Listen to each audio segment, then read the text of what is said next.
ブラックライトを当ててちゃんと青色に発光するか確認して作業完了です。100均のセリアで購入した OHP フィルムというものを使います。はい、セリカさんです。今回は機動戦士ガンダム水星の魔女で登場したハイグレードガンダムエアリアルクリアカラーを制作していきます。このエアリアルを使ってパーメットスコア6に到達した時のシェルユニットが青く発光する様子を蛍光塗料で再現していきます。赤色と青色の時を両立できるように改造していくので、気になる方は最後までご視聴お願いします。それでは作っていきましょう。仮組みを行うのですが、先にクリアカラー版のエアリアルの注意点を解説します。エアリアルの特徴でもあるシェルユニットに使うインモールド成形されたパーツは付属しません。シェルユニットはクリアパーツの裏にシールを貼って発光状態を再現するようになっています。ガンダムルブリスのクリアカラー版でも同じだったので、このエアリアルではインモールド成形されたパーツが入っていることを期待したんですが、ダメでしたね。塗装や改造のイメージをつかむために仮組みをしていきます。クリアカラー版の場合は特に普通のガンプラとは見た目が違うので、やっておかないと組み立てた時のイメージが違ったりします。なのでなるべく仮組みはやっておいた方が無難です。このエアリアルですが、ハイグレードにしては内部フレームがしっかり入っているので、簡易的な RG を作ってるような感想を持ちました。前に同系統のガンダムルブリスクリアカラーを作りましたが、あちらも同じようになっていて、クリアカラーの特徴がよく活かされていました。水星の魔女シリーズのガンプラはお値段の割に出来栄えが良くてコスパがすごくいいですね。仮組みが終わったので見た目を確認します。ほぼ全ての外装パーツがクリア仕様となっていて、内部フレームと武装が普通のパーツとなっています。特に目を引くのがブルーのパーツで、明るい水色のクリアパーツとなったことで機体の印象も明るくなりました。そんなに数は多くないですが、胴体など割と目立つところに使われているので、いいアクセントとなっています。ブラックライトを当てるとホワイトと水色のクリアパーツが反応してくれます。青白く発光するので、全身でパーメットスコア6を発現しているみたいです。仮組みを確認したら分解をして改造や塗装を行っていきます。最初に解説した通り、シェルユニットはシールで再現することになります。なのでこのままパーツを直接貼ると改造がやりにくいので一手間加えます。最初に透明なフィルムを貼ってシールの粘着部分を機能しないようにします。フィルムは家にあったダイソーのものを使っていますが、透明で薄いものなら何でもいいです。取り付けはパーツの間に挟むことができるので、粘着力がなくてもなんとかなります。シールをフィルムに貼ったらデザインナイフでフィルムを切って形状を整えていきます。間違ってシールを切らないように注意しましょう。動画では作業が見えやすいようにフリーハンドでやっていますが、ちゃんと定規を使って作業した方が安全です。完成したらなくさないようにしっかり保管しておきましょう。ちょっとした風とかで飛びやすいので、知らないうちになくなっていることもあります。自分も扇風機の風で飛んでしまってすごく探したので、本当に気をつけてください。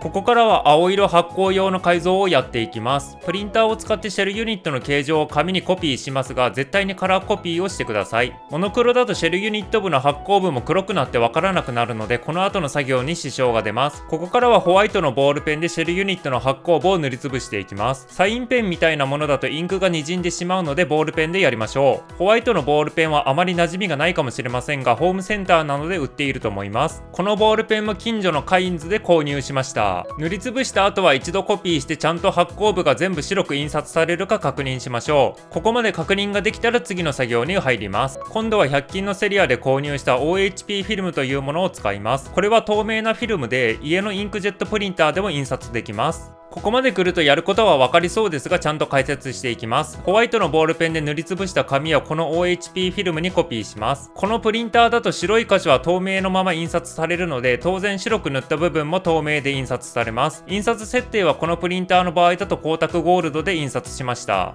印刷が終わったらシールに重ねて合うかどうか確認しましょう。フリーハンドでやっているので多少のズレはしょうがないですが、コピーだけでやれるなら十分だと思います。ボールペンのホワイトを上手に塗れる人ならもっと綺麗にできると思います。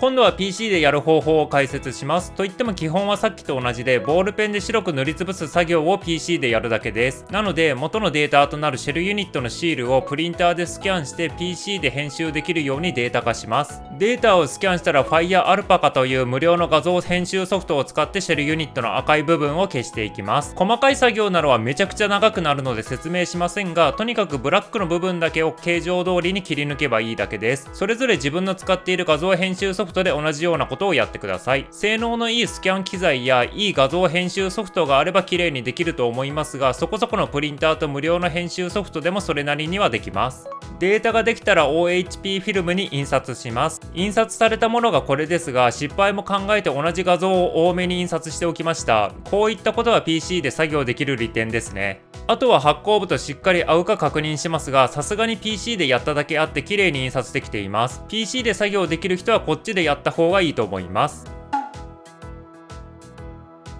ここからはコピーと PC で作ったフィルムの共通作業となります。印刷したところに蛍光クリアを塗っていきます。自分の場合は実験も兼ねて印刷されている面に塗りましたが、心配な人は印刷されていない面に塗った方がいいです。塗料が乾燥したらフィルムから切り出していきます。引くように切ると滑って印刷したところを傷つけてしまうかもしれないので、デザインナイフで押しながら切っていきます。切り出したらもう一度シールとクリアパーツを合わせてみて、余分な部分をさらに切って形状を整えていきます。最後にブラックライトを当ててちゃんと青色に発光するか確認して作業完了です。組み立ては他の塗装が終わった最後で解説しますが、パーツとの間に挟むだけなので簡単です。おまけですが、肩の部分は発光部がむき出しになっているので、直接シールに蛍光クリアを塗装しました。シールに直接塗ってもこんなことができるので、腕に自信がある人は胸のシェルユニットも同じようにやってみるのも楽しいと思います。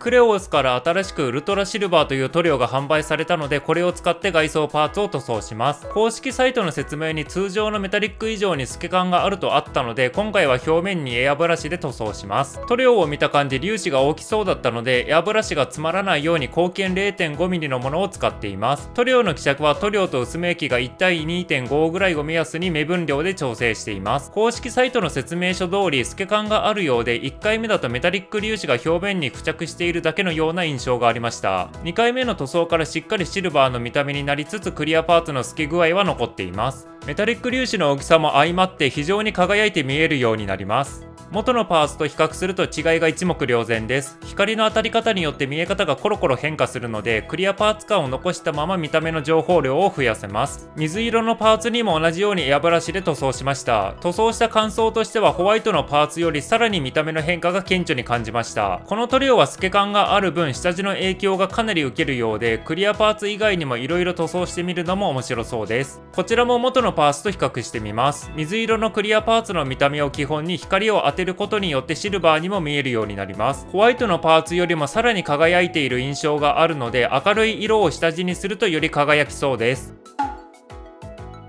内部フレームと武装はガンメタルで塗装しました。外装はギラギラの派手にしつつ、内部フレームはガンメタルで重厚感を出しました。ガンメタルの見た目は本当にかっこいいのでおすすめです。元のパーツもメタリックみたいですが、ガンメタルで塗装した方が金属感が増しています。クリアカラーガンプラは内部フレームまで見えるので、よりこだわった色で塗装すると満足感が上がります。ブラックライトで発光しなかった小さい外装パーツは蛍光塗料で塗装しました。せっかくだから全部ブラックライトに反応した方が派手になりそうだったので、筆で簡単に塗装していきました。どうせ小さいパーツなので筆ムラは気にしないでガンガン塗っていきました。ガンメタルで塗装した一部パーツにはチタンゴールドで墨入れをしていきます。エナメル塗料で溶かしたチタンゴールドをパーツのモールドに流していきます。後で簡単に拭き取れるので、あまり神経質にならずに雑に作業していきます。作業が終わったら6時間ぐらい乾燥させるので、いつも寝る前とかに作業しています。乾燥が終わったら綿棒にエナメルの薄め液を含ませて余分な塗料を拭き取っていきます。ガンメタルはラッカー塗料なのでエナメル塗料では落ちにくいですが、力を入れてこすると物理的に剥げるかもしれないので優しく作業します。ガンメタル単色だと少し寂しいので、墨入れするだけでも情報量が増して形状が分かりやすくなります。エアリアルのライフルは大きめでモールドもあるので、墨入れするとかなり見た目が変わります。塗装が終わったらある程度部位ごとに組み立てて、その後に光沢クリアを吹きます。ここでシェルユニットの改造で作ったフィルムの組み付け方を解説します。細かい作業なのでピンセットがあると便利です。最初にシールとフィルムが合うようにしっかり位置調整してから、そこにクリアパーツを重ねてピンセットでつまんでおきます。あとはそのまま組み付ける箇所にパーツを入れて組み立てていくだけです。ここの組み立てがすごく苦手で何度もやり直しました。仮組みの時も全然入らなくて何度も説明書を見たのを覚えています。片側だけでですが、組み立てるとこうなります。シェルユニットの発光部がクリアパーツ越しでも見えています。ただ黒いクリアパーツ越しなので、どうしても暗い見た目になってしまいます。本当にインモールド成形されたパーツもクリアカラー版に同梱してほしいです。ブラックライトを当てると青色に発光します。やっぱり黒いクリアパーツ越しの上に周囲の外装パーツが明るいので、ものすごく派手に光る感じではないのは残念でした。それでもシェルユニットの赤と青の発光状態を両立できたので、思った通りの改造ができました。他のパーツもこれと同じような要領で組み立てていきました。最後に光沢クリアを吹き付けていきます。表面に塗装したウルトラシルバーですが、光沢クリアでツヤを統一した方が綺麗に見えるようになります。エアブラシでもスプレーでもいいので、トップコートをやることをおすすめします。それでは完成品を見てみましょう。